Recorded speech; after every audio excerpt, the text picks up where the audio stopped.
जगद्गुरू श्री संत तुकाराम महाराज आध्यात्मिक आणि शैक्षणिक वारकरी शिक्षण संस्था संस्थापक अध्यक्ष हरिभक्तिपरायण परमपूजनीय परमादरणीय महाराष्ट्रातील थोर कीर्तनकार अभ्यासू कीर्तनकार हरिभक्तिपरायण ज्ञानेश्वरजी महाराज तुपे उर्फ माऊली महाराज तुपे यांच्या सुंदर नियोजनातनं संपन्न होणारं शिबिर आणि या शिबिराची सांगतेच्या निमित्ताने कीर्तन महोत्सव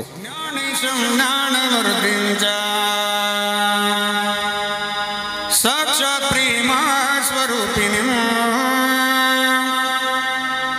नामदेवं च दयामूर्तिं पुढे नाही नाश जा विश्वंभरा शरणं गता भूतजात बंधूनी श्रुतीचे काने फळ सारमूळ जाणुनी विश्वंभरा शरणं गता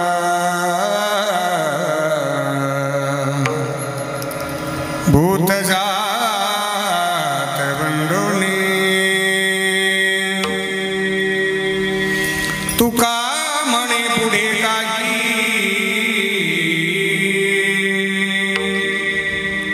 वाट नाही आवरी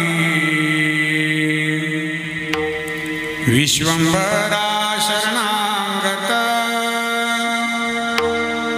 भूतजात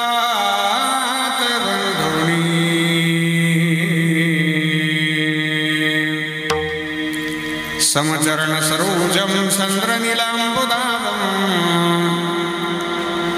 जगन्निहितपाणिं मंडनं मंडनाना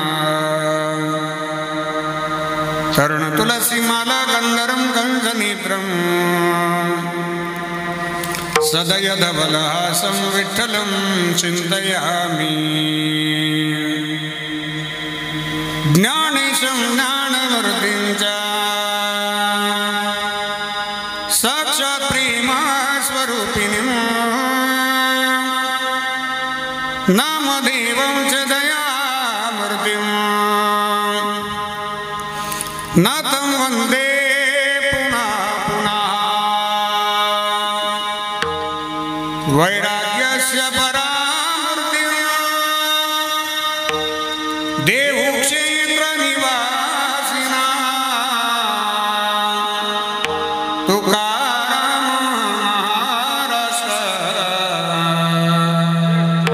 भक्तराज चतुष्टकम् नमो ज्ञानेश्वरा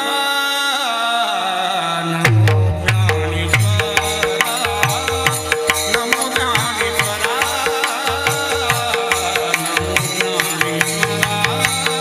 नमो ज्ञानेश्वरा नमो ज्ञानेश्वरा नमो ज्ञानेश्वरा नमो ज्ञानेश्वरा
नमो ज्ञानेश्वरा नमो ज्ञानेश्वरा निवृत्तिरुदारा सोपानदेव मुक्ताबाई नमो त्रिभुवन पावनी अद्यत्रय जननी दिवाची हे गंगा विशुद्धं नितपादस्पर्शं सरोविष्टितं चुंबितं पुण्यस्थानं सराले स्थितं तं समाधिस्थमूर्तिं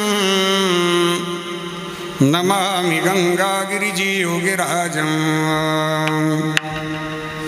तपो ज्ञान वैराग्य भक्ति स्वरूपम् सदालंकृतं साधु संन्यासयोगम् मुखे अस्य वेदांत शास्त्रार्थनिधिं नमो नारायणगिरिं ब्रह्मस्वरूपम् संपाद्य धनं च विदाय भक्तिं विलोकितुविन समाधिराजा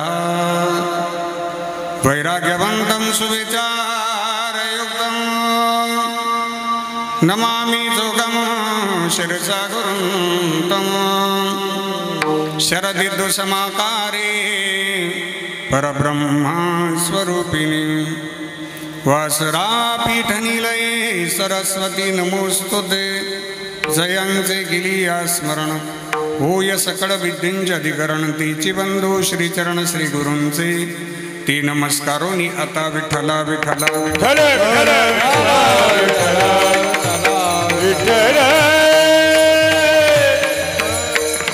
ऐसे का हो न करा काही पुढे नाही नाशजा विश्वंभरा शरणांगत भूत जात बंधोनी अधिष्ठान दैवत भगवान श्री हनुमानजी महाराजांच्या चरणी साष्टांग प्रणाम करतो। मुक्त कैवल्य तेजोनिधी परब्रह्म स्वरूप श्री गुरु निवृत्तीनाथ महाराज माऊली श्रीमंत श्री ज्ञानोबाराया जगद्गुरु श्रीमंत श्री तुकोबाराया योगीराज सद्गुरु श्री गंगागिरीजी महाराज स्वानंद सुखनिवासी नित्यस्मरणीय सद्गुरु श्री नारायणगिरीजी महाराज राष्ट्रसंत सद्गुरु जनार्दन स्वामी महाराज श्री समर्थ सद्गुरु किसनगिरीजी बाबा स्वानंद सुखनिवासी नित्यस्मरणीय सद्गुरु जोग महाराज आदी करून वारकरी संप्रदायातील सकल संतांच्या स्मृतीला अभिवादन करतो। आजच्या चिंतन सेवेकरता उपस्थित भगवान स्वरूप सर्व श्रोतृवृंद, व्यासपीठावरील उपस्थित आमचे सर्व गुणीजन महाराज मंडळी, टाळकरी महाराज मंडळी, सर्वांच्या चरणी श्रद्धेनं वंदन करून आजच्या चिंतन सेवेला प्रारंभ करतो। विठ्ठल विठ्ठल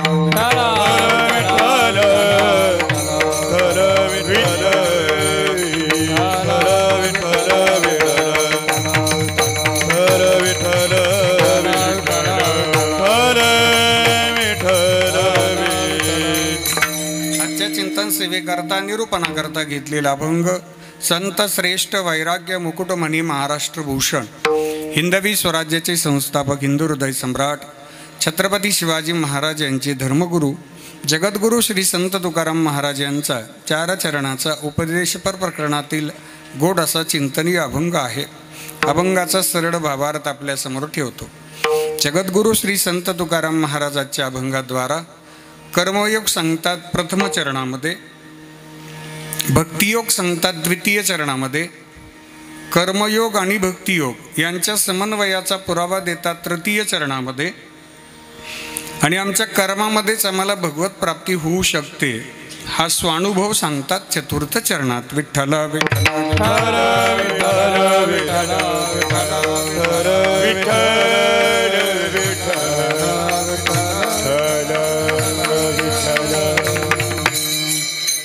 जगद्गुरू श्री संत तुकाराम महाराज आध्यात्मिक आणि शैक्षणिक वारकरी शिक्षण संस्था संस्थापक अध्यक्ष हरिभक्तिपरायण परमपूजनीय परमादरणीय महाराष्ट्रातील थोर कीर्तनकार अभ्यासू कीर्तनकार हरिभक्तिपरायण ज्ञानेश्वरजी महाराज तुपे उर्फ माऊली महाराज तुपे यांच्या सुंदर नियोजनातनं संपन्न होणारं शिबिर आणि या शिबिराची सांगतेच्या निमित्ताने कीर्तन महोत्सव आज या कीर्तन महोत्सवातील सेवेचा आग्रह माऊलीदादांचा होता, आदरणीय हरिभक्तिपरायण भूषणदादांचा होता। माऊली महाराजांसारखे मित्र आम्हाला लाभले हे आमचं सगळ्यांचं खूप मोठं भाग्य आहे. माऊली महाराजांकडं मनाची श्रीमंती इतकी मोठी ना की माऊली महाराज आपल्या बरोबरच्या माणसांना लहान राहूच देत नाही. आपल्या बरोबरच्या माणसांना मोठी करतात ना, ती माणसं खऱ्या अर्थानं मोठी असतात. आपल्या बरोबरच्या माणसांना जी माणसं मोठी करतात ती मोठी असतात. आपल्या बरोबरच्या माणसांना जी माणसं छोटंच ठेवतात ना, ती माणसं मोठी नसतात, ती माणसं छोटी नसतात, ती माणसं खोटी असतात. पैशानं श्रीमंत असणारी माणसं पावलोपावली भेटतात. वाक्य फार छान आहे. पैशानं श्रीमंत असणारी माणसं पावलोपावली भेटतात, पण मनानं श्रीमंत असणारी माणसं भेटण्याकरता पावलं झिजवावी लागतात. हे माऊली दादांसारखा मित्र आम्हाला भेटला हे आमचं भाग्य आहे.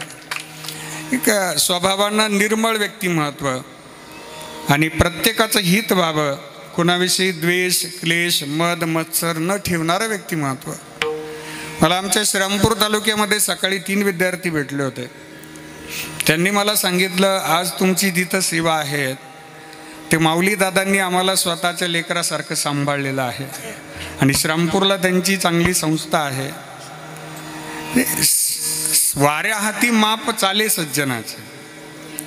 चंदनाला मी चंदन आहे हा परिचय करून द्यायची गरज नसते. राकेश दादा परिचय आपोआप होऊन जातो. माऊली दादांच्या प्रेमास्तव उपस्थित असणारी आमचे सर्व गुरुबंधू महाराज मंडळी आणि आपण श्रोते सज्जन मायबाप मंडळी, माझ्या माता बहिणी,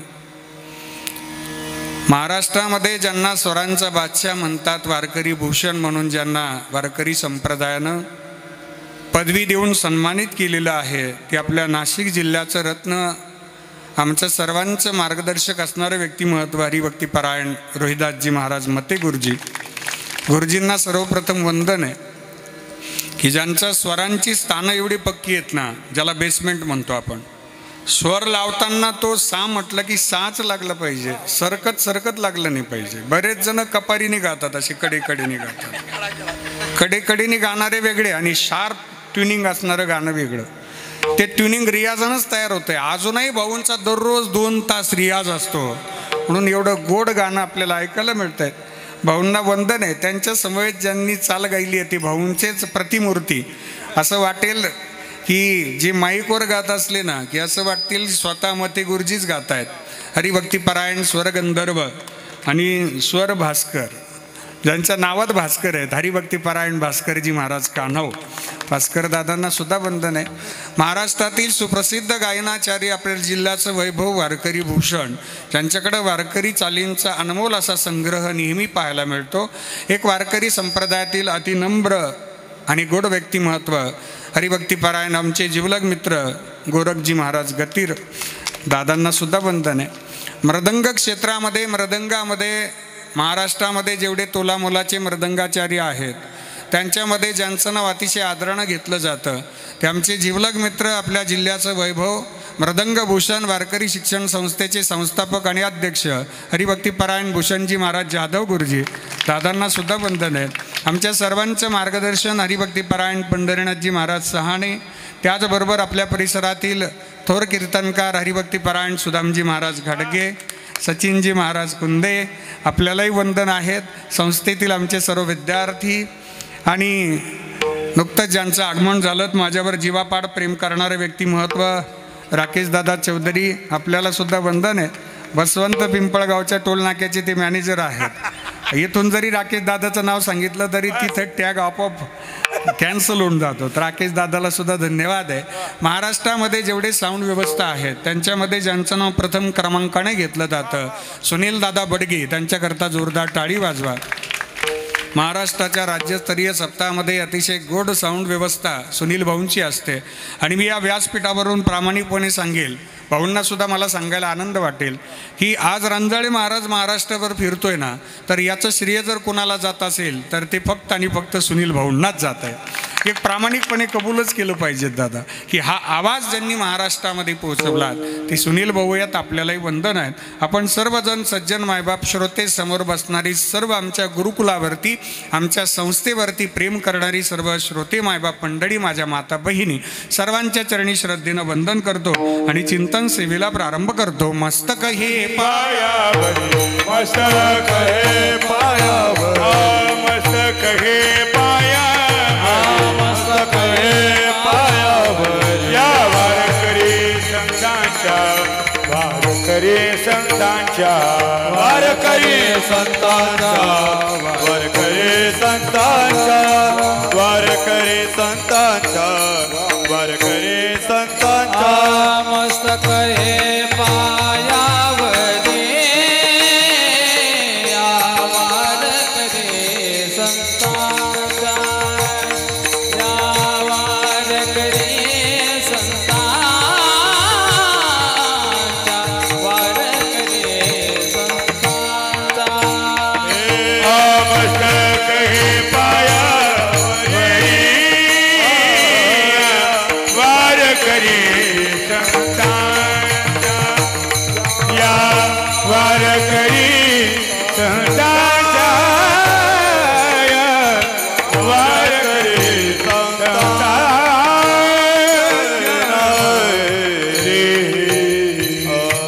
जगद्गुरु श्री संत तुकाराम महाराजांचा गोड असा 4 चरणाचा अभंग आहे. या अभंगामध्ये महाराजांनी कर्मयोग सांगितलं. श्रीमद भगवद्गीतेमध्ये अखिलकोट ब्रह्मांड नायक भगवान श्रीकृष्ण परमात्म्यांनी कर्मयोग सांगितला. कर्मण्येवाधिकारस्ते मा फलेषु कदाचन. या मृत्यूलोकामध्ये प्रत्येक जीवाला कर्मप्रधान आहे आणि आपण ज्या कुळामध्ये ज्या घरामध्ये ज्या गावामध्ये ज्या परिसरामध्ये जन्माला आलोत ना त्या परिसरामध्ये आपल्याला आपलं कर्म प्रामाणिकपणे करायचे आहेत.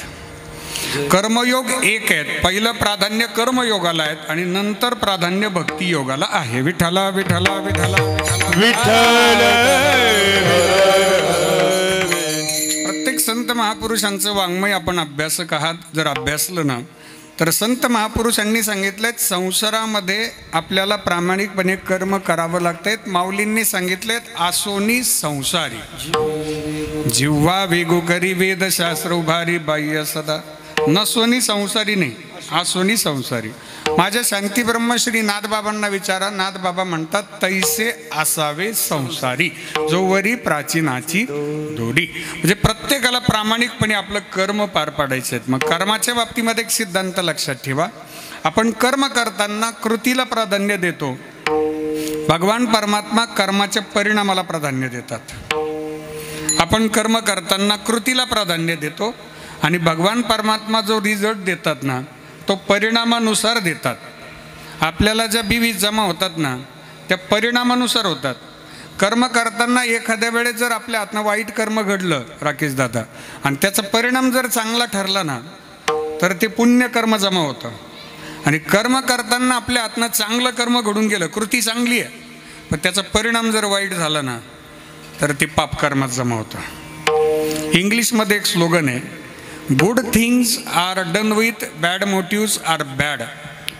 Sometimes bad things are done with good motives are good. Motive म्हणजे हेतू आणि थिंग्स म्हणजे गोष्टी. Good things are done with bad motives are bad. चांगल्या गोष्टी करताना जर त्या मागचा हेतू वाईट असेल तर ते कर्म वाईट ठरतं. आणि काही वेळेस वाईट कर्म करताना वाईट कर्म घडून जात आहेत पण त्या मागचा हेतू चांगला असला ना की ते कर्म चांगलं ठरतं. विठ्ठला विठ्ठला विठ्ठला विठ्ठल विठ्ठल. नाथबाबांचं प्रमाण आहे. त्याच्या अगोदर एक भावगीत आहे आपल्या सगळ्यांच्या परवानगीने म्हणतो. जगी जीवनाचे सार घ्या रे तानुनी सत्वर. जगी जीवनाचे सार घ्या रे तानुनी सत्वर.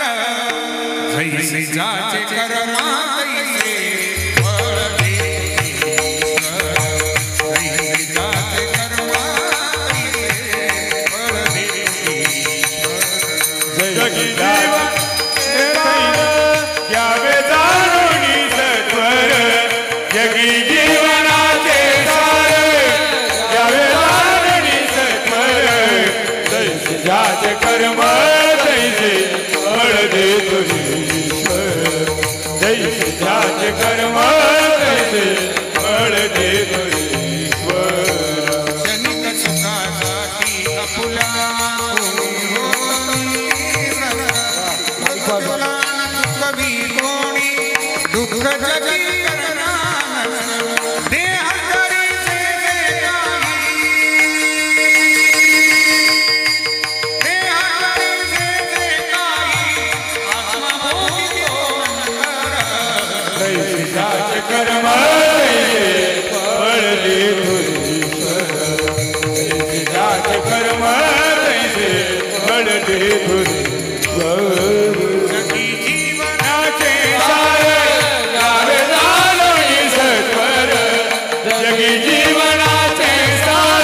कर्म ज्याचे कर्म तैसे फळ देतो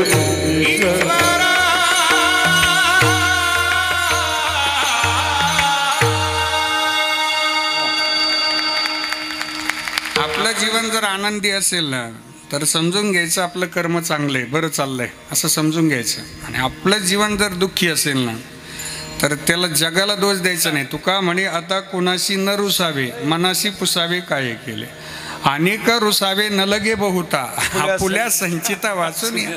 आपला डिस्प्ले जर चांगला असेल ना तर समजून घ्यायचं डाटा पण चांगला असेल. विठाला विठाला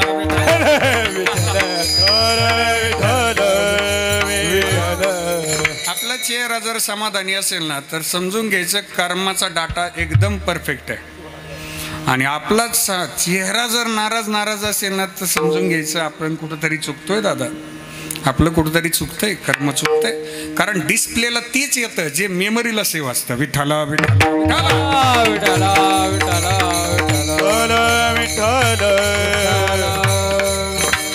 प्रत्येकाला आरसा पाहावा वाटतो आणि पाहावा तो आरसा पाहावा वाटतो, पाहिला पाहिजे. आणि सध्या तर आत्ताचं युग म्हणजे फिल्टरचं युग आहे. आता हे पाणी पितानाही फिल्टर, यांची रपातानाही फिल्टर आहे. विठाला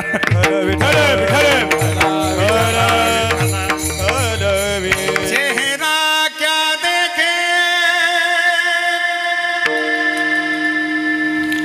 दर्पण में,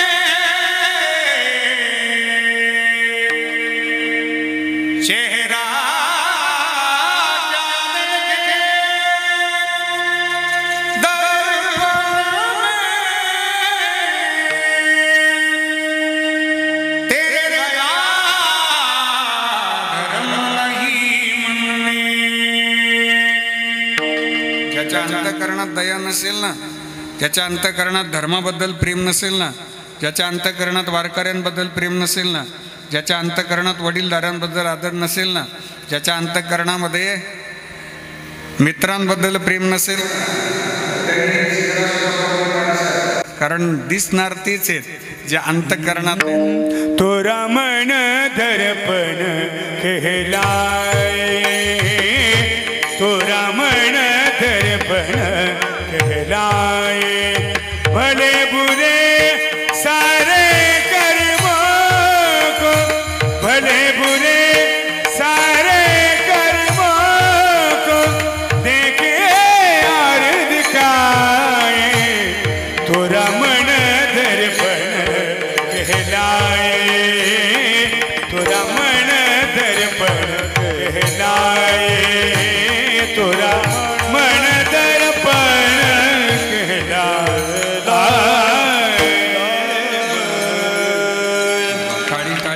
टाळी टाळी टाळी. बस आपण आपल्याला स्वतःला अगोदर अभ्यासलं पाहिजे. आपला चेहरा प्रसन्न आहे, आनंदी आहे, समजून घ्यायचं आपलं कर्म चांगलं आहे.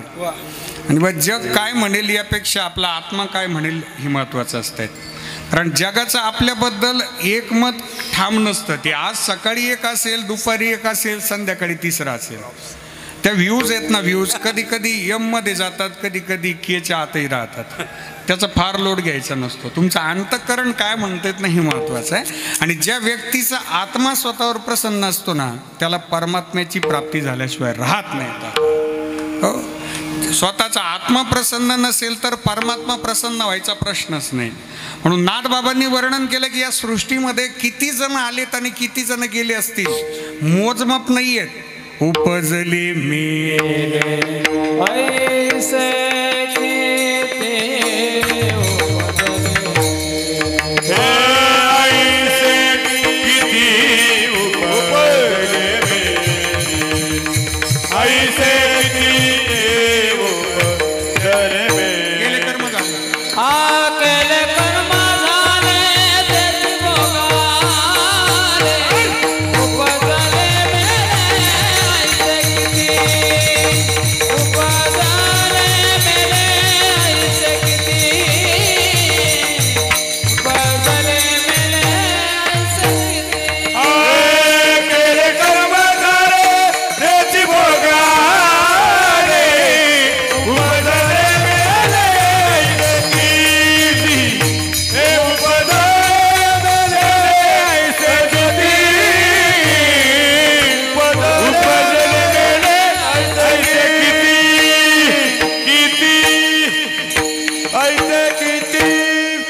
झाले त्याची भोगा आले उपजले मेले ऐसे किती उपजले मेले कर्म झाले त्याची भोगा आले आले भोगा त्याची जे कर्म झाले उपजले मेले ऐसे किती.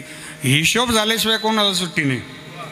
हा ऑडिट सगळ्यांचं होणार, वेळ लागतो थोडा, पण दोन्ही कॉलम टॅली होतात. क्रेडिटही टॅली होतं आणि डेबिटही टॅली होतं. Credit and debit will be tallied when audit is going on. विठाला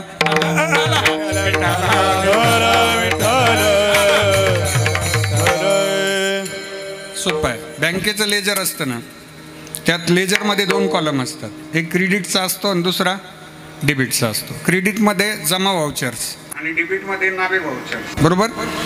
जे कॅशियर असतात ना त्यांना दररोजची टॅली असते. बरोबर राकेश दादा.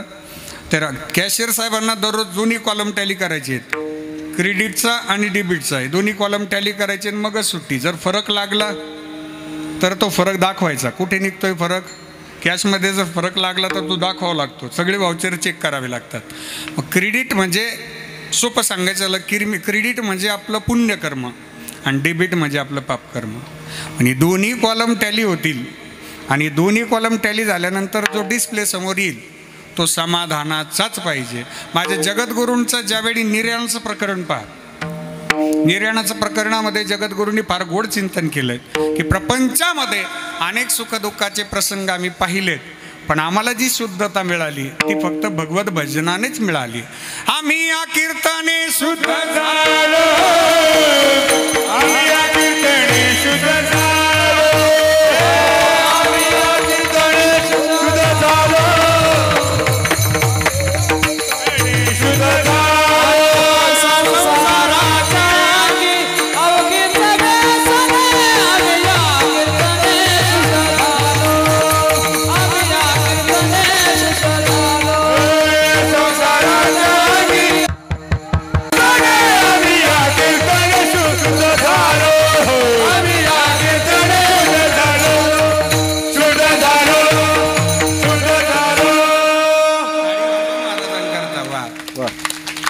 रिव्ह्यू घेतला म्हटलं परत घ्यावं लागतं काय रिव्ह्यू. संसाराचे अंगी अवघीच व्यसनी आम्ही या कीर्तने शुद्ध झालो. आता हे सुवळी झाले त्रिभुवन विषम धुवून सांडिले. ब्रह्मपुरी वास करणे अखंड न देखीजे तोंड विटाळाचे. तुका म्हणे आम्हा एकांताचा वास ब्रह्मी ब्रह्मरस शिव सदा. कर्माने समाधान मिळून गेलेत दादा. समाधान आहे. एकांत असो लोकांत असो महाराज इतके प्रसन्न असायचे ना की पाहणाऱ्यांनाही आनंद वाटायचा. आणि जीवन असंच असावं. आपल्याला ज्यांनी पाहिलं ना त्यांनाही आनंद वाटला पाहिजे. पाहणाऱ्यांना असं नाही वाटलं पाहिजे की चला आपण फ्रेश होऊन येऊ जरा. यांना पाहिलं माझं फ्रेशनेस निघून गेला गड्या, आपणही फ्रेश होऊयात. माझ्या जगद्गुरूंचा चेहरा इतका प्रसन्न आहे. येणे सुखे रुचे एकांताचा वास, येणे सुखे रुचे एकांताचा वास. नाही गुणदोष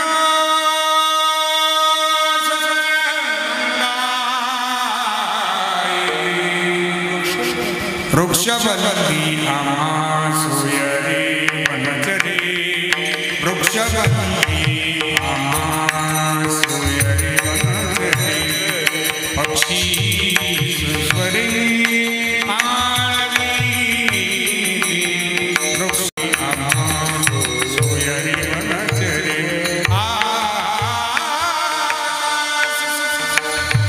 मंडप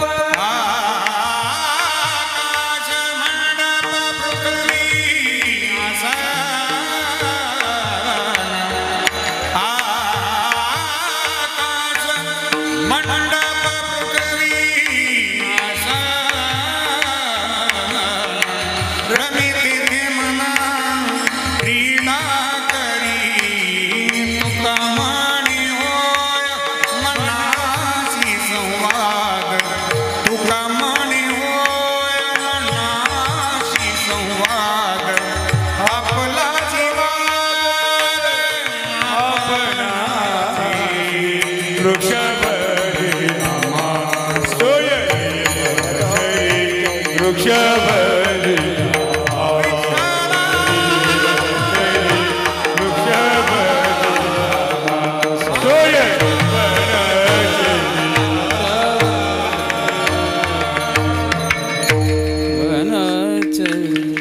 प्रस्तावनेतला पहिला विचार आहे की आमचं जीवन आनंदी असेल त्याचं कारण कर्म असतील, असं कर्म करावं. आता एक कर्मातला एक भागाचा की एक प्रापंचिक कर्म आणि दुसरं पारमार्थिक कर्म, दोन विभाग. त्यात प्रापंचिक कर्म ही आपल्याला प्रत्येकाचं कंपल्सरी आहे, सक्ती नाही. आणि पारमार्थिक कर्म ऐच्छिक आहे, पण संतांनी तीही सक्तीचं सांगितलंय, करावी तातडी परमार्थ. हो, कारण आत्मिक समाधान पाहिजे असेल तर पारमार्थिक कर्म असावं. मग जगद्गुरूंनी या दोन्हींचा समन्वय साधला की संसार आपला आपल्यालाच करायचा आहे, फक्त समर्पण भावनेतनं करायचं. हां, या विश्वामध्ये जेवढी संत महापुरुषांची मंडळी आलीत ना राकेश दादा, त्या सगळ्यांनी आपला व्यवसाय प्रामाणिकपणे केला, पण तो केलेला जो व्यवसाय जे कर्म होतं ते भगवंताच्या चरणी समर्पित केलं. मग ते कर्म भलेही प्रापंचिक असो, ते प्रापंचिक राहिलं नाही, तर त्याची आदर्श भक्तीत त्याचं रूपांतर झालं. वाहू हा संसार देवा पायी, वाहू हा संसार देवा पायी, वाहू हा संसार देवा पायी, वाहू हा संसार. तुका म्हणे घालू तयावरी भार, वाहू हा संसार देवा पायी, वाहू हा संसार. तुका म्हणे घालू तयावरी भार, वाहू हा संसार देवा पायी, वाहू हा संसार, वाहू हा संसार. गाडी वाजवा महाराजांकरता, तुका म्हणे घालू तयावरी भार, बाबू हा संसार दिवा पायी. मग हेची थोर भक्ती आवडती देवा, संकल्पावी माया संसाराची. चला, सगळ्यांचे अभंग पाठ आहे. कळाली भक्ती आदर्श भक्ती आहे, फक्त संसार वाहू तुका म्हणे भार घातली यावरी, होईन कैवारी. भगवंत आम्हाला सांभाळण्याकरता भक्कम आहेत ना. ज्या संत महापुरुषांनी स्वतःचं कर्म केलेत, संत श्रेष्ठ सावता महाराजांचं कर्म पहा. मला प्रमाणात जास्त गुंतायचं नाही, प्रस्तावना संपवतो, अभंगामध्ये प्रवेश करतो. कांदा मुळा भाजी हे झालं प्रापंचिक कर्म, आणि आवघी विठाई माझी हे झालं समर्पणातला भाव. हां, समर्पण महत्वाचं आहेत ना. सावताने केला माळा हा झाला प्रपंच, पण विठ्ठल पायी गोविला गळा हा झाला परमार्थ. विठ्ठला विठ्ठला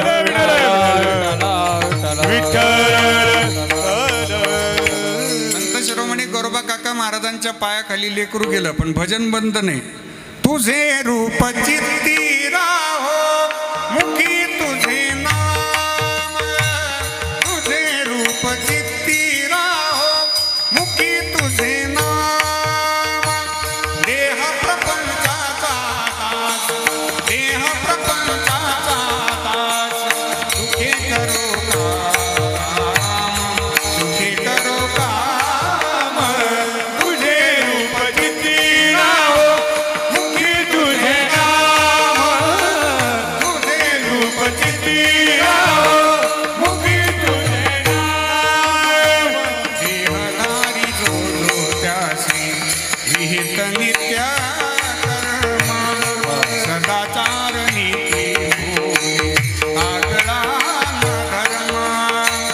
तुला आत भावे गावे हाची एक नेम, तुला आत भावे गावे हाची एक नेम. देह प्रपंचाचा दास, देह प्रपंचाचा दास, सुखे करो काम, सुखे करो काम. तुझे रूप चित्ती राहो मुखे तुझे नाम, तुझे रूप चित्ती राहो मुखे तुझे नाम.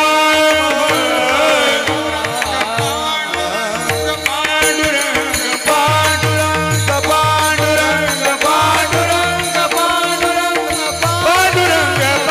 पांडुरंग पांडुरंग पांडुरंग पांडुरंग पांडुरंग पांडुरंग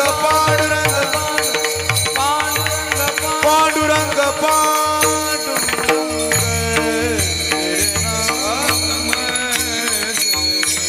माझ्या काकांचं लेकरू पायाखाली तुडवलं दादा. पण काका पंढरपूरला गेल्यानंतर भगवान पांडुरंग परमात्म्याने ते लेकरू परत दिलं प्रसाद म्हणून. तुका म्हणे सत्य कर्म व्हावे सहाय्य, याला सहाय्यता म्हणतात. आपल्या कर्माशी प्रामाणिक असलो ना की भगवान परमात्मा आपल्या कर्माचं फळ नक्कीच देतात. माझ्या संत शिरोमणी नरहरी महाराजांनी म्हणावं, देवा तुझा मी सोनार, तुझे नामाचा व्यवहार, देवा तुझा मी सोनार. हेच कर्म मागे शिल्लक राहत आहेत. आज ज्यांचा जन्मोत्सव आहे, धर्मरक्षणी पुण्यश्लोक राजमाता अहिल्यादेवी होळकर यांचा आज 299वा जन्मोत्सव आहे. आज 31 मे 1725 रोजी आईसाहेब अवतरित झाल्या. आज आईसाहेबांचं जीवन हे अतिशय खडतर परिश्रमामध्ये संघर्षामध्ये गेलं, पण न्यायप्रविष्ट होत्या. इंदोरमध्ये आजही गेलं ना तर शहराच्या मध्यभागी एक मोठा घंटा लावलेला आहे. आणि तो घंटा का लावला आईसाहेबांनी, त्याचं कारण ज्या कुणावर राज दरबारामध्ये, ज्या कुणावर राज्यामध्ये अन्याय झाला असेल, ज्याला राजगादीपर्यंत येणं शक्य नसेल, ज्याला पोहोचूच दिलं नसेल, त्याने जायचं दादा आणि तो घंटा जोरात वाजवायचा. आईसाहेब तो आवाज ऐकून यायचा आणि न्याय करायचा. एक दिवस भर दुपारी तो घंटा जोर जोरात घना घना घना घना नाद करू लागला. रयत जमा झाली. आईसाहेबांच्या कानावर तो आवाज गेला. खरे घंटेचा नाद कोण करतंय, कोण घंटा वाजवतंय, कोण घंटा वाजवतंय. आईसाहेब आल्या. संपूर्ण रयत ते दृश्य पाहत होते. आणि ती घंटा वाजवण्याचं काम गोमाता करत होती. गोमातेच्या डोळ्यामध्ये अश्रू दाटून आले होते. गोमातेनं आईसाहेबांना पाहिलं. घळ घळ घळ घळ डोळ्यातनं अश्रूधारा वाहू लागल्या. आणि गोमाता रडू लागली. आईसाहेबांना म्हणू लागली, अहिल्या देवी तुम्ही न्याय देवत आहात, आज न्याय करा, आज न्याय करा. आईसाहेब जवळ गेल्या. त्या गोमातेचे अश्रू पुसले. काय अन्याय झालाय गोमाते. गोमातेला बोलता येईना. गोमाता अधिक रडू लागल्या. गोमाता तिथनं निघाल्या. मागे आईसाहेब चालत चालत निघाल्या. त्यांच्या मागे रयत चालत होती. शहराच्या मध्यभागी आली गोमाता. आणि मध्यभागी, शहराच्या मध्यभागी चौकामध्ये त्या गोमातेचं बछडं रथाखाली चिरडलं गेलं होतं. रक्ताच्या तारोळ्यामध्ये ते बछडं होतं गड्या. मांसाचे तुकडे संपूर्ण रोडवरती विखुरले गेले होते गड्या. रक्ताच्या तारोळ्यामध्ये पडलेलं ते बछडं पाहिलं. गोमातेला टाहो फोडला, रडायला लागली. आईसाहेबांना अश्रू अनावर झाले. त्यावेळी ही गोमाता आईसाहेबांना विनंती करते, आपण न्याय देवत आहात, माझ्या बछड्याला कुणी मारलंय, कुणी मारलंय. आईसाहेब न्याय करा, आईसाहेब न्याय करा, तुम्ही न्याय करा. आईसाहेबांनी आदेश दिला, न्याय केला. ज्या कोणी या बछड्याला चिरडला असेल त्याला पकडून आणा, चौकामध्ये त्याचे हातपाय बांधा आणि त्याच्या अंगावरून सुद्धा रथ जाऊ द्या, त्याला देहांत प्रायचित्त द्या. हा न्याय केला आईसाहेबांनी. पण प्रधान सेनापती समोर आला. आईसाहेब, आईसाहेब न्याय मागे घ्या, न्याय मागे घ्या, असं नका करू, हा न्याय चुकीचा आहे, मागे घ्या. आईसाहेब म्हणे, का चुकीचा न्याय आहे, का मागे घ्यायचा नाही आहे. ज्यांच्या रथाखाली हे बछडे मारलं गेले ना ते आपल्या राज्याचे राजकुमार आहेत. आईसाहेबांच्या सुपुत्रांनी स्वतः त्या बछड्याच्या प्राणावर घात केला होता. स्वतःच्या लेकराच्या रथाखाली ते बछडं मारलं गेले. आणि आईसाहेब म्हणे, नाही, न्याय सर्वांसाठी सारखाच असेल. भले माझं लेकरू असेल, राजकुमार असेल, न्याय सर्वांसाठी सारखा असेल. आणा रथाना. सेनापती मागे सरसावला. सेवक मागे सारखा सरसावले. रथ चालवण्याकरता कुणी पुढे येणार. काय करावं आता. सगळे अधिकारी मागे होते. रथ समोर उभा आहे. आईसाहेब विचारतात का विलंब होतोय. शिक्षेला का विलंब होतोय. राजकुमाराला पकडून आणलं. त्याचे हात पाय बांधले. चौकामध्ये राजकुमार बांधलेले. रथ समोर उभा आहे. चालवण्याकरता कुणी बसेना. शेवटी राजमाता स्वतः रथामध्ये बसल्या. रथाचा लगाम हातात घेतला आणि जे रथ सुसाट वेगानं घेऊन निघाल्या. संपूर्ण रयत हा न्याय पाहत होती गड्या. राजकुमार समोर बांधलेला आहे. सुसाट वेगानं रथ येतोय. काळजाचा ठोका चुकेल असा तो प्रसंग होता. दगडाचंही काळीज असणाऱ्याला पाजर फुटेल असा तो प्रसंग होता गड्या. त्यावेळी आईसाहेबांनी समोर पाहिलं नाही. कोण आहे राजकुमार. नाही, हा दोषी आहे, याला शिक्षा झाली पाहिजे गड्या.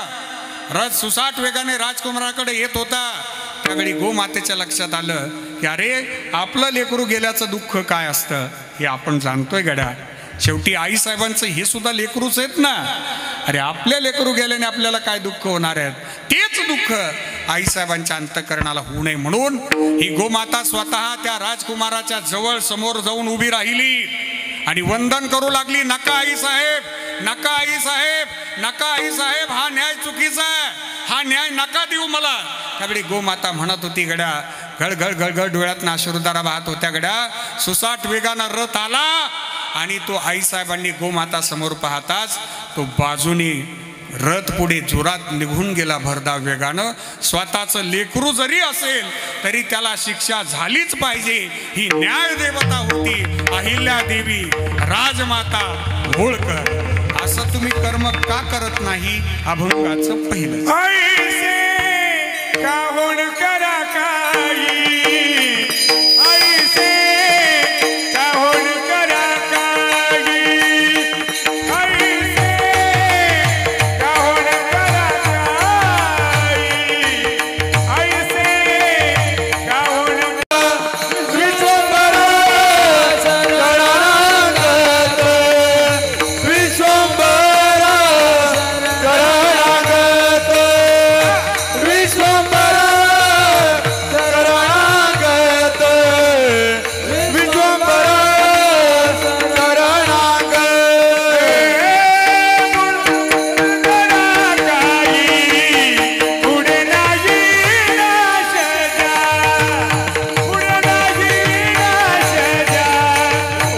पुढे नाही नाश जा. ऐसे काहून करा काही. पुढे नाही नाश जा. पुढे नाही नाश जा.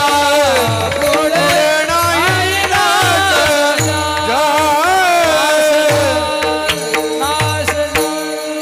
अभंगामध्ये प्रवेश झाला आपला. जोरदार टाळी वाजवा भाऊंच्या प्रमाणाकरता. ऐसे का हो न करा काही पुढे नाही नाश जा. पहिल्या चरणाचा भाव कळाला की अहिल्यादेवी होळकर यांचे 299वा जन्मोत्सव आहे. राकेश दादा, चंद्र आणि सूर्य असेपर्यंत हे कार्य शिल्लक राहणार आहे. 12 ज्योतिर्लिंगांचं शुद्धीकरण केलं आईसाहेबांनी. कार्य शिल्लक राहणार आहे. काशीचा घाट जो आहे तो आईसाहेबांनी बांधला. कार्य शिल्लक राहणार आहे. तीर्थक्षेत्रावरचा प्रत्येक घाट आईसाहेबांनी बांधलेला आहे. कार्य शिल्लक राहणार आहे. बरं, दिव्य कार्य आहे हे. या कार्याला नाशच नाही. पुढे नाही नाश जा. ऐका आता, आपल्या सोबत असणारी जेवढी मंडळी असतील ना तेवढे सगळेच्या सगळे ईश्वराचे अंश आहेत. ही धारणा ज्याच्या अंतःकरणात असते ना त्याचा ग्राउंड लेवलचा परमार्थ सफल होतो. फक्त मंदिरात आल्यावर तो कोणी चांगलं वागणारच आहे. मंदिरात कोण वाईट वागणार आहे. मंदिरात सगळे रामकृष्णारीच म्हणणार आहे. मंदिराच्या बाहेर पंढरपुरात गेल्यावर जे गावात कधी गंध लावत नाही ते पंढरपुरात 1.5-2 एकराचं गंध लावून मोकळे होतात. आपल्यालाच ओळखू येत नाही. अरे आपल्याच गावातलं आहेत. हा, क्षेत्रात तर कोणी चांगलं वागणार आहेत ना. पण मग क्षेत्राच्या बाहेर पण चांगला असावा. जे जे भेटे भूत ते ते माणिजे भगवंत. हा भक्ती योग निश्चित जान माझा.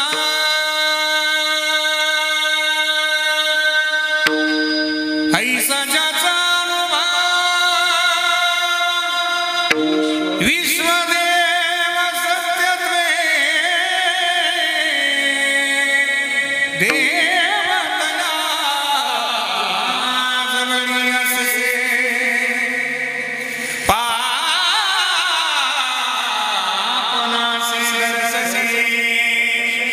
जे दृष्टी दिसे तेथे हरिरूप पूजा ध्यान जपत्यासी नाही.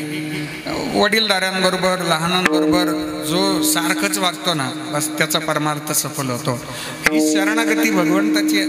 माझ्या जगद्गुरूंना कोणी भेटोत रामकृष्णारी, कोणी भेटो, कोणी निंदा कोणी वंदा रामकृष्णारी, सगळ्यांसोबत.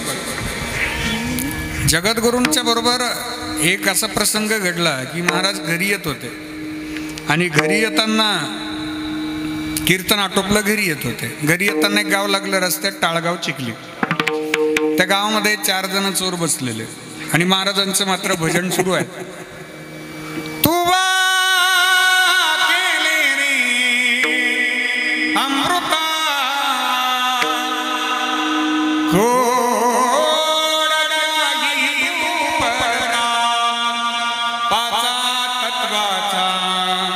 जनिता सकळ सत्ता नायक तू माऊली मयाळ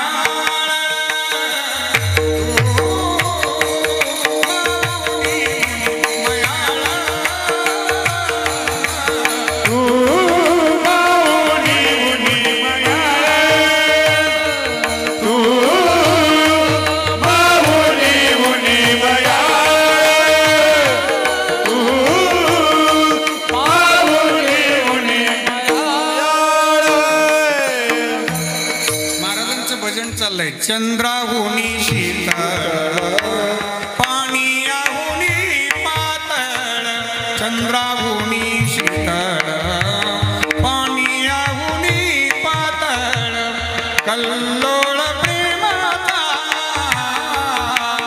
तू माऊली मयाळ, तू माऊली मयाळ.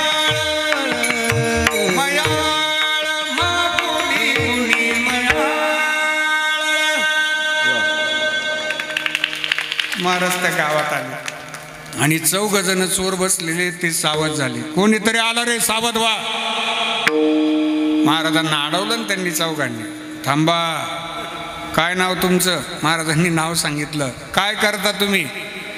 महाराज म्हणे मी भजन करतो, कीर्तन प्रवचन करतो, आपलं सेवा करतो छोटी मोठी, बाबाचं भजन करतो, देवाचं भजन करतो.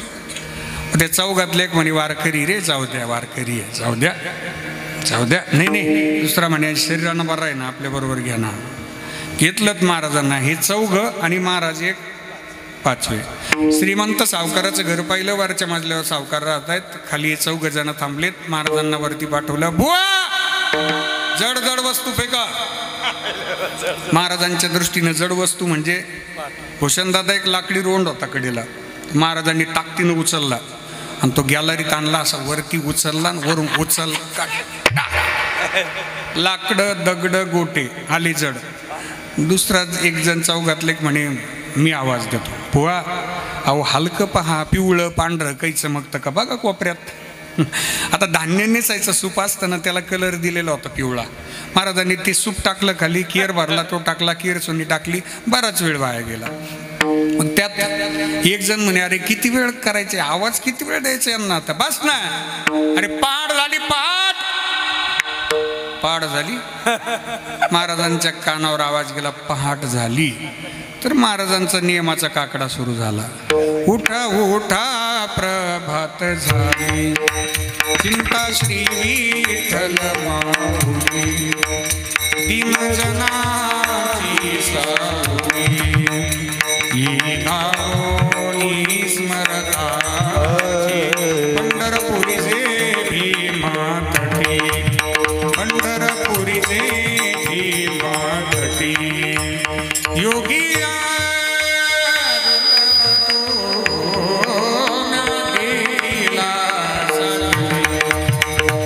योगी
जगदात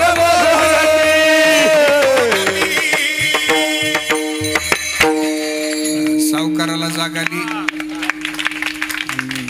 जोगीचा अभंग आहे काकड आरतीमध्ये. तो अभंग आला की तोपर्यंत उजाडलेला असते हो की नाही सुदाम बाबा. सगळं गाव जमा झालं. ऐका बरं, लक्षपूर्वक ऐका. तो काकडा म्हणजे सामान्य काकडा नव्हता. तो माझ्या जगद्गुरूंचा काकडा, म्हणजे एका सिद्ध महापुरुषाचा काकडा आहे. हो, ते स्वर काय असतील आणि तो काकडा काय असेल दादा. पिकली हे वाचा राम नामे. एक स्वर माझ्या जगद्गुरूंचा असं लागायचं ना की आजूबाजूचे सगळे गावं मंत्रमुग्ध होऊन जायचे. गावाच्या गावा आले. सावकाराने दरवाजा उघडून पाहिलं. बाबा, अहो तुम्ही काकड्याला येणार होते, मला सांगायचं. मी सुनील भाऊची साऊंड सिस्टीम बोलवली असती निमूनवरून खास काकड्या करता. महाराज म्हणे मी तसंही एकटा नाही आलो, माझी दिंडी ना बरोबर.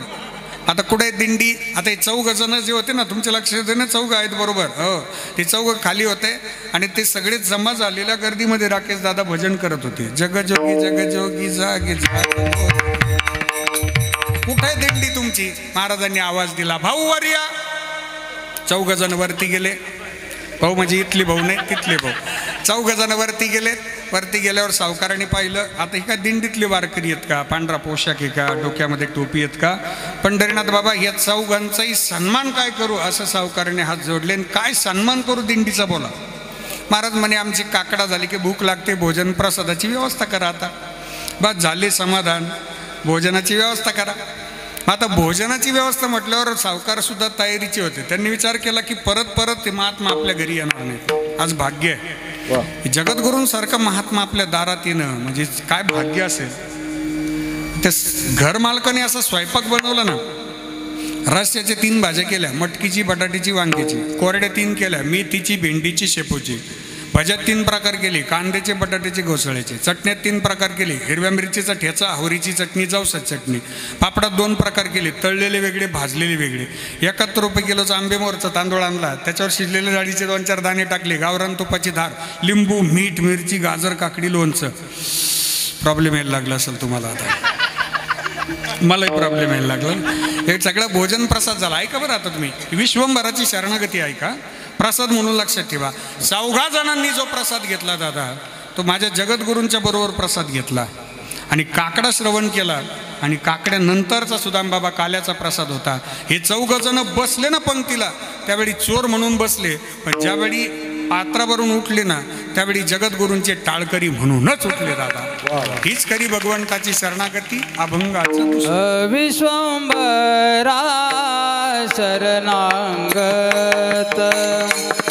विश्वंभरा शरणागत, विश्वंभरा शरणागत, विश्वंभरा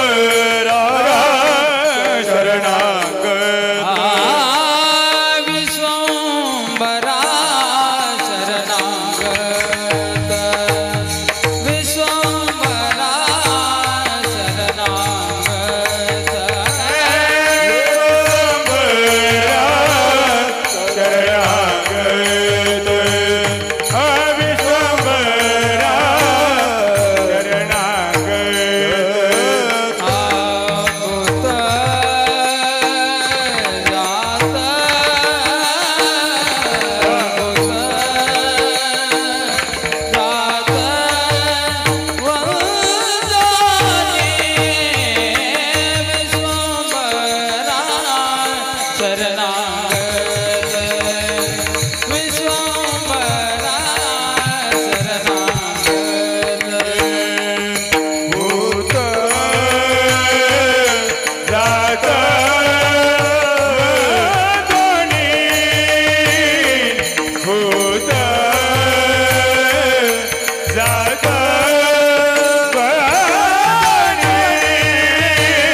कुमार जय जय विठोबा कुमार विठोबा कुमार कुमार कुमार कुमार कुमार जय विठोबा कुमार कुमार कुमार कुमार कुमार विठोबा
शरणांगत भूत जात बंधोनी विश्वंभर भगवान परमात्मा त्यांची शरणागती यात आहे. भूत म्हणजे मुंगीपासून ब्रह्मदेवापर्यंत जेवढे श्वास घेणारे जीव आहेत त्यांना भूत म्हणतात. जात म्हणजे स्वभाव. कोणी चांगल्या स्वभावाचा असेल, कोणी वाईट स्वभावाचा असेल, त्या सर्वांना बंधन. भूत जात बंधोनी हा सिद्धांत व्यापकतेनं कोणी सांगितला. श्रुतीचे का नेगाफळ सार मूळ जाणोनी. श्रुती 4 वेद 6 शास्त्र 18 पुराण यांनी एकमुखानं मान्यता दिली आहेत. 18ही पुराणे हरीची गाती. विश्वंभर एकच, विश्वाचा मालक एकच आहेत. शेवटी उरणार काय तर आपण केलेलं कार्य मागे शिल्लक राहणार आहेत. विश्वमाऊली श्रीमंत श्री ज्ञानेश्वर महाराज 22च वर्ष कार्य करतात, पण ते कार्य आजही शिल्लक राहतं. स्वतः करता जगाल तर कोणी दखल घेत नाही. विश्वाकरता जगून पहा, विश्व आपली दखल घेतल्याशिवाय राहत नाही. माऊलींनी ज्या ज्या वेळी देवाकडे हात जोडले त्या त्यावेळी विश्वाच्या कल्याणाचीच भूमिका आहे. स्वतः करता मागितली जाते ती भीक असते, परिवाराकरता मागितली जाते ती भिक्षा असते, गावाकरता मागितलं जातं ते दान असतं, आणि विश्वाच्या कल्याणाकरता मागितलं जातं ते पसाय दान असतं. माऊलींनी ज्यावेळी संजीवन समाधीस्थ होण्याचा निर्णय घेतला त्यावेळी विश्व हादरलं. विश्वातला प्रत्येक वारकरी भगवान पांडुरंग परमात्म्यांना विनंती करू लागला की नका तुम्ही माऊलींना थांबवा, समाधी नका घेऊन देऊ. 22 वर्ष वय आणि किती वर्ष माऊलींबरोबर आम्ही राहिलो आहेत, आम्हाला राहायचेत अजून. ज्या माऊलींच्या मुखामध्ये इतका गोडवा आहे की ज्यांनी विश्व जोडण्याकरताच प्रतिज्ञा करावी, अवघाची संसार सुखाचा करी, आनंदे भरीन तिन्ही लोक. त्रास देणाऱ्यांना सुद्धा देवाकडं प्रार्थना करणारी आमची माऊली आहेत. जे खळांची व्यंकटी सांडो तया सत्कर्मी रती वाढो, भूता परस्परे पडो मैत्र जीवांचे. विश्व हादरलं होतं दादा. विश्वातला प्रत्येक जीव रडत होता. ही माऊलींनी जाऊ नये गड्या. मुखात सुखाची साखर ठेवून झोडली जन्माची नाती. या विश्वातला जो आनंद आपण पाहतोय तो आनंद सगळ्यात पहिले माझ्या कैवल्य साम्राज्य चक्रवर्ती माऊली श्रीमंत श्री ज्ञानेश्वर महाराजांनी स्वतः शोधला आणि तो प्रत्येकाच्या अंतःकरणापर्यंत पोहोचवला. आनंद ही परिभाषा माझ्या माऊलींची आहे. माऊलींनी सगळ्यात पहिले भगवान पांडुरंग परमात्म्यांना डोळे भरून पाहिलं आणि तो परमात्मा कसा आहे याचं ज्ञान प्रत्येकाच्या अंतःकरणापर्यंत पोहोचवलं. हा आनंद, हा दिवा, हा आनंद तुम्ही घेऊन चाललात. नका समाधी घेऊन देऊ, नका समाधी घेऊन देऊ. ज्यांनी विश्व जोडलेत ते आज आनंद घेऊन चालले. देवा तुम्ही आमच्या अंतःकरणातला आनंद घेऊन चाललेत. वारकरी देवाला विनंती करतायत. मुखात सुखाची साखर ठेवून झोडली जन्माची नाती. रामाच्या रूपात जपला माणूस मारुती रायाची छाती. वाघाची लीला नीत पाणी टिळा तू उजेड अंधारासाठी. भनक भीतीची नभती भवती आभाळ रे माझ्या पाठी. सोडोनी किनारा मनाच्या होडीचा सार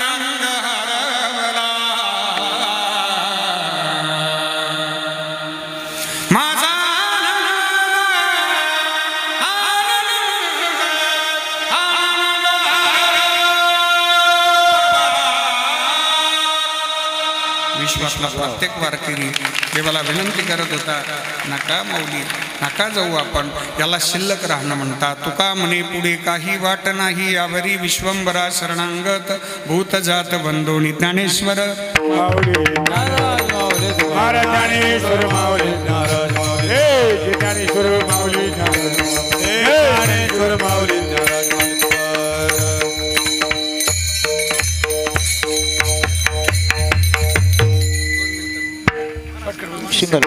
तुका